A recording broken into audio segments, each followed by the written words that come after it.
and welcome to Climate Check with me, Mary Mwiikisa. Today we're outside at Mulungushi International Conference Center right here in Lusaka, where the focus is climate action and the children. Now today, Butterfly Entertainment is hosting the Climate Action Fair, the Climate Action Kids Fair for 2026. And of course, we'll show you more about the event after this break.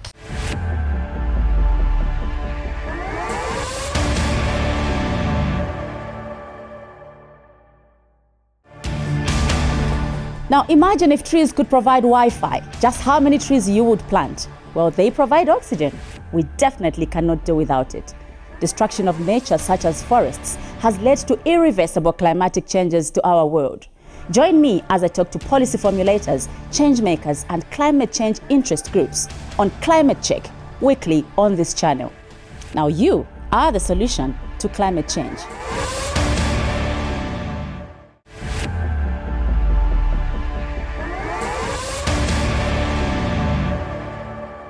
Welcome back. Now let's take you inside and appreciate what is happening. We have had several speakers and here are the highlights.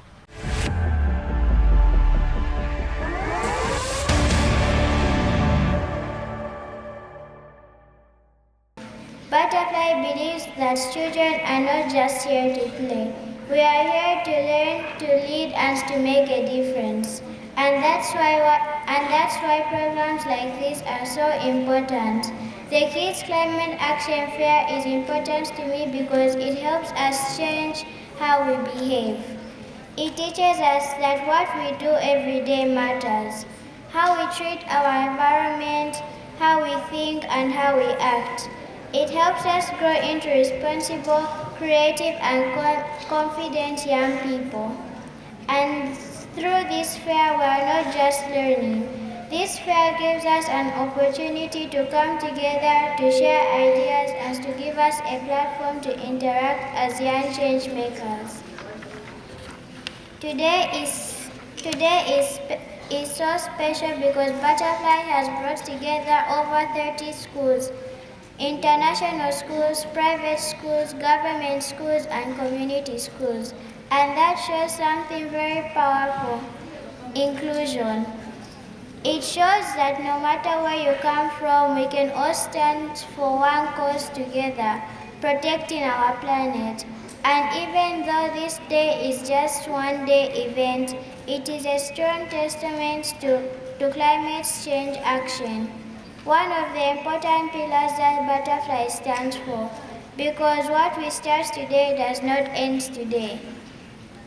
It continues in our schools, our homes, and our communities. At Butterfly, we are also getting ready to launch something very exciting: the Bee Club in schools. So let me ask you, schools, are you ready to welcome the Bee Clubs? These clubs are going to help us take everything we are learning here even further, to act more, to do more, and to become even stronger change makers.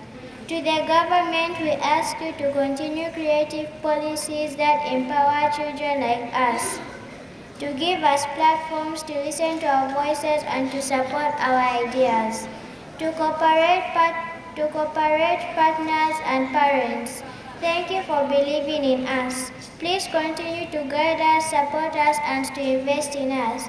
Because when you invest in children, you invest the future. And to my fellow children, this is our moment. Let us be responsible. Let us take care of our environment. Let us remind each other that small actions can make a big difference. We are not just the leaders of tomorrow, we are the change makers of today. Thank you.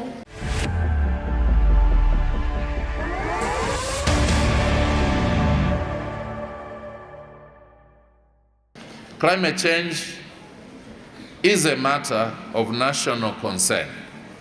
The drought situation we experienced in some parts of the country last year is a great reminder for the urgent need to address the climate change crisis. When disasters strike, children are affected the most and a lot of their rights are affected.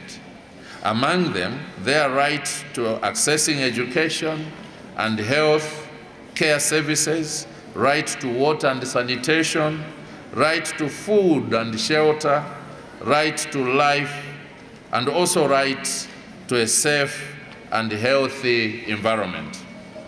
It therefore gives me great joy to see children coming together to discuss and exchange ideas on climate change.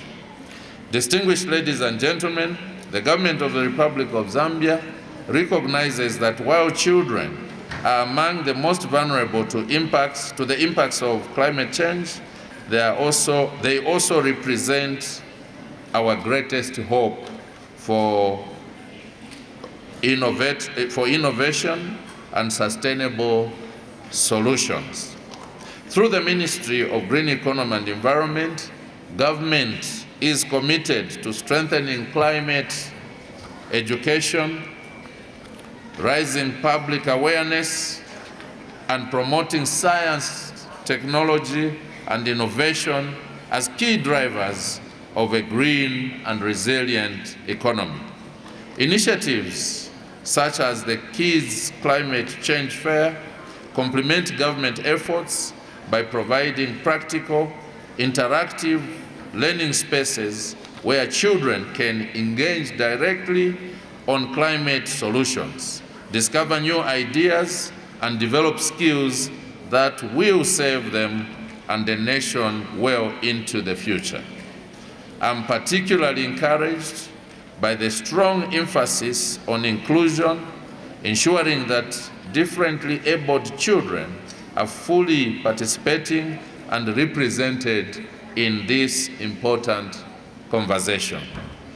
Distinguished ladies and gentlemen, technology will continue to play a critical role in addressing climate and environmental challenges, both at national and global levels.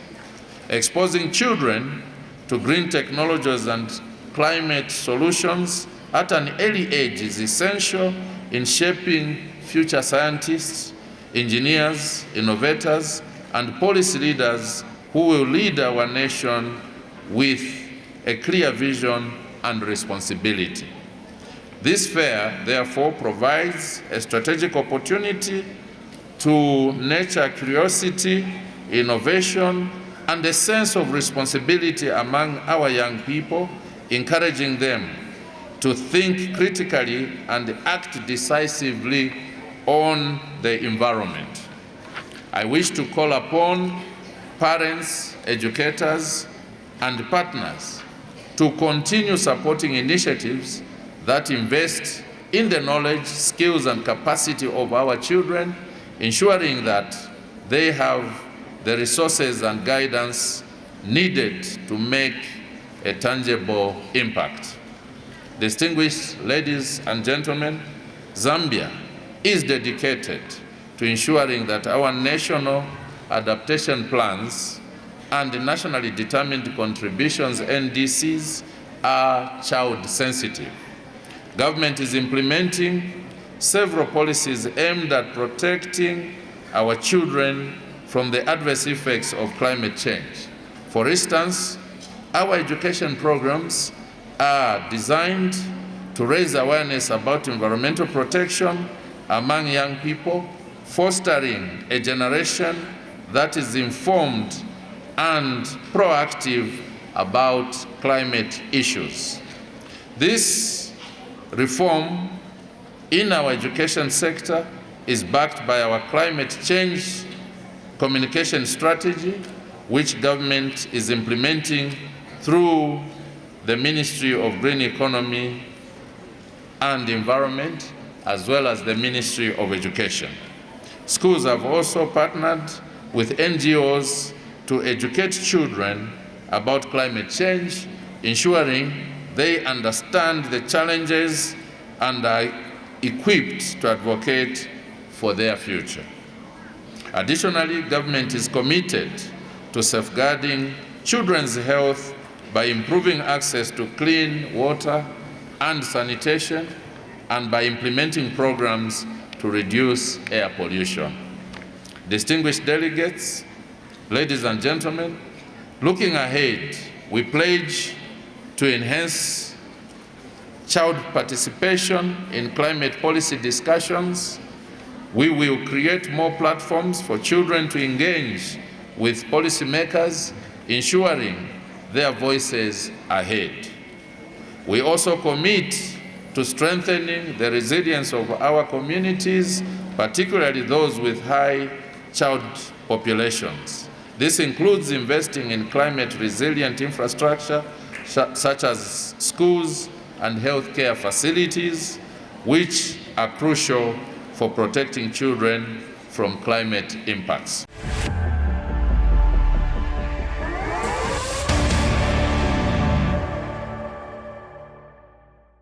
I'm so glad today standing here to share with you that we have over 30 schools that are being represented here today. These schools are a combination of government schools, international schools, community schools, as well as private schools.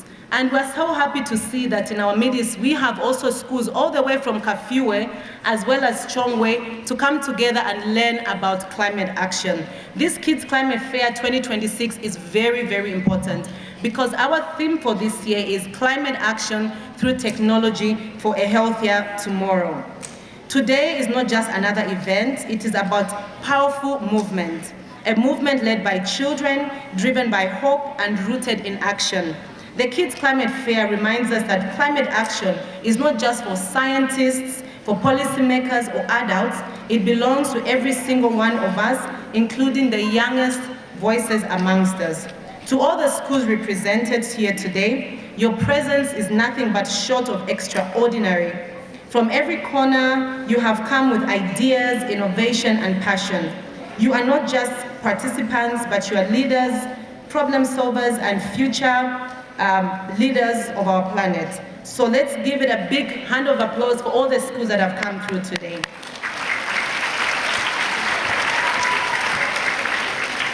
As Butterfly, we are deeply honored by the presence of our Honorable, as I mentioned, and all our incredible partners. I'm sure you all know here, boys and girls, that this event is absolutely free, isn't it? It's absolutely free. So it has been made possible by all our partners that were mentioned earlier, and that is why we are gathered here. The support of the Ministry of Green Economy and Environment helps us to make sure that we align with the national agenda, and that is environmental sustainability. So to all the parents and teachers here, thank you for nurturing curiosity, responsibility, courage in these children. Behind every confident child stands a community that believes in them. And as we celebrate this beautiful and meaningful event today, created for children, I would like to emphasize that this is truly a child-led space.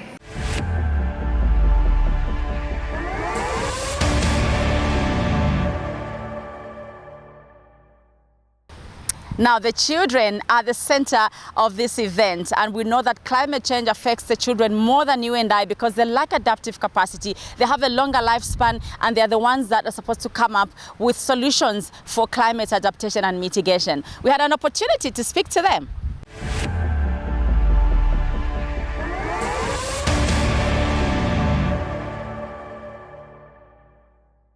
I feel very happy because now people are trying to encourage to help the environment, and I really support that because many people are cutting down trees to get resources, and I feel that people should stop littering too because it's harming environment and marine animals. People are pouring oil into the rivers, so marine animals are getting endangered. So far, everything has gone accordingly. I really like the organizations that we have here, and all the credits to Butterfly, who sponsored us as well. Everything here looks interesting, and I've also come to learn about other projects that the others have made, and looking at our project, I can see the differences and also the kind of sharings that we have, the relations that we have with the other projects. It's actually very interesting here. I'd like to come back once again. Thank you so much. Iyo doba mapepa bambili mapesika bataya vivu masaka zingati bashoka ine mpanga muvuvala mumaonera mabola ya mamotoka mabox na matubox yali apa vambiri olo vovala timapesika tigulisa koku mu environment yatu vamagula vambiri futi ndama etipanga tiguliramo na vinangu futi. We have different type of thing. We have that recycling plastic, and we also have these. We have these baskets, which was made using containers. Yes, and we also have these bottle tops. We don't have to throw these bottle tops away because we can use it like the way we did. We made the baby leader here, and then we also have these sweepers here, which was made by a wood, and the shoe stand here made by bottles and the plastics.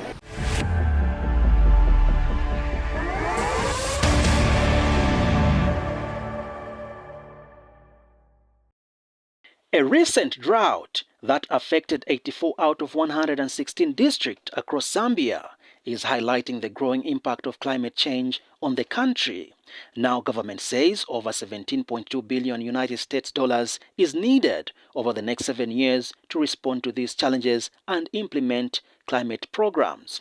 This came to light during the Climate Finance Conference held in Lusaka. Secretary to the Treasury, Felix Nkulukusa, speaking through Ministry of Finance Permanent Secretary for Economic Management, Mulele said there is urgent need to scale up funding to support climate action. For immobilizing climate finance without undermining debt sustainability requires a clear financing hierarchy, fully integrated into our medium-term debt strategy, medium-term expenditure framework, as well as broader macroeconomic framework.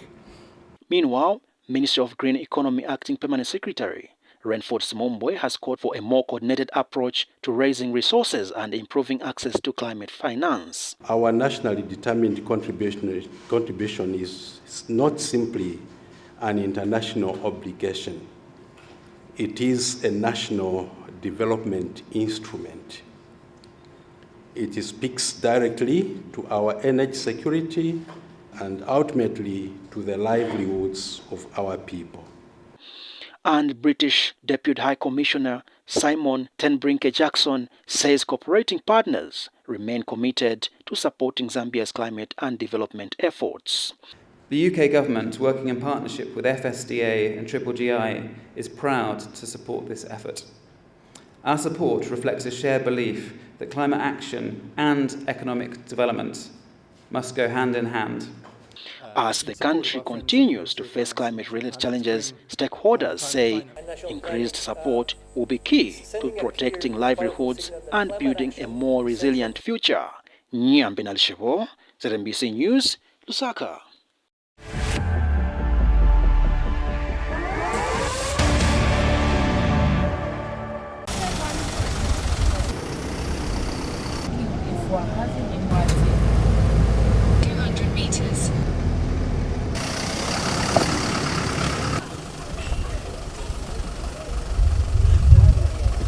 Agriculture in Zambia is one of the crucial sectors, contributing more than 20% to the country's gross domestic product. And now what is going on behind me actually is a training of experts and participants from different parts of Africa, specifically Southern Africa.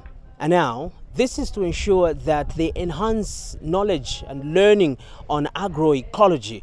A sustainable farming approach is cardinal for integrating ecological principles, social values, and traditional knowledge to create resilient food systems. Agroecological farming improves soil health, reduces reliance on synthetic inputs, in a quest to deepen knowledge related to sustainable food and farming inputs in the region. Knowledge Hub for Organic Agriculture and Agroecology in Southern Africa, in collaboration with the Research Agroecology Network Southern Africa, held a one-day regional learning exchange in Lusaka. We are bringing stakeholders together to visit a farm to really look at the practical aspects of organic and agroecology, looking at the whole value chain from production, also value addition, and also the knowledge management. We've worked in Zambia for the last 7 years, and our project is drawing to a close.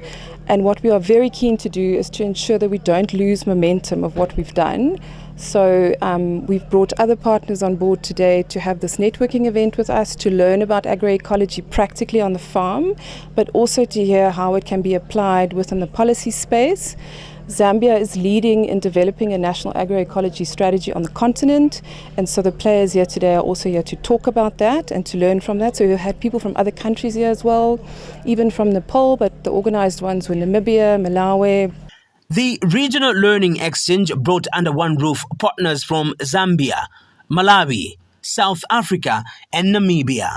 This is an initiative within the SADC region to promote the transition of agroecology through research, knowledge management, knowledge dissemination, and also influence policy in order to create that enabling environment of agroecology take-up and uptake. The way our agriculture system is at the moment, where we've had quite a lot of impact from climate change, there's a huge need for us to transition into a more sustainable practices in agriculture. And farmers have actually seen this to be a need that is really need to be encouraged. Farmers have had a bigger impact in terms of climate change. They've seen the effects of climate change in terms of droughts and floods that has affected them. And so agroecology comes in to give an alternative and provide practices that will help them, be more sustainable and build the resilience that they need to combat the effects of climate change. So definitely farmers out there have seen the need for agroecology and also to diversify our sector, because agroecology emphasizes on diversity. We need to diversify our crop production. We need to maintain our soils, bring back the fertility of the soils which have been degraded over the time. So agroecology is really being practiced by a number of farmers, but we need to do a lot to actually make this a more scalable approach. Agroecology, when you look at it, is something the ministry has been promoting. And so far we have trained in excess of 900,000 farmers countrywide, and we have managed to bring about 1.2 million hectares of land under climate smart agriculture from all the 10 provinces of Zambia. You'll find that the practices which are under that are the same practices which are under agroecology. But the departure line is that for agroecology, we have to cease the use of synthetic fertilizers. So when you're talking climate smart agriculture, the practices are the same, but we also promote the use of synthetic fertilizers. And participants too appreciated the knowledge exchange initiative. Such programs are really important for women, as we all know that the production that is really done, especially in Zambia, the high percentage is done by the rural women on the ground. People have learned a lot from the reports we have written. The knowledge we have learned from such trainings is of great importance. First of all, it has helped people to understand that climate change is real. With the introduction of agroecology, you find methods in how we can fight climate change. Climate change can only be defeated if people change the way they do agriculture. Knowledge exchange is essential in agroecology for fostering innovation, adapting to climate change, and building sustainable food systems through the co-creation of traditional, indigenous, and scientific knowledge. Dominic Davis Chifumbe, reporting for Climate Check.